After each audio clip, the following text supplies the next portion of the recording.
সুধী দর্শক ভাই বন্ধুরা, এইটি দেখতে পাচ্ছেন, এইটি হলো আতা ফলের পাতা। আমরা ছোটোবেলায় পড়েছিলাম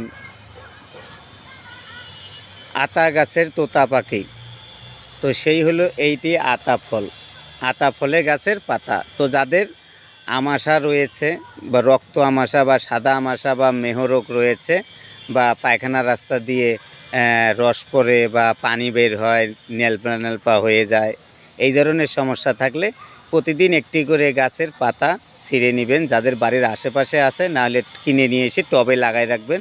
একটি করে পাতা চিবিয়ে খাবেন প্রতিদিন সকালে। ইনশাআল্লাহ আপনার ওই আমাশা, সাদা স্রাব এবং সেই সঙ্গে ঘন ঘন প্রস্রাব এবং রক্ত আমাশা, অর্শর উপকারিতা। ধন্যবাদ সকলকে। আল্লাহ হাফেজ।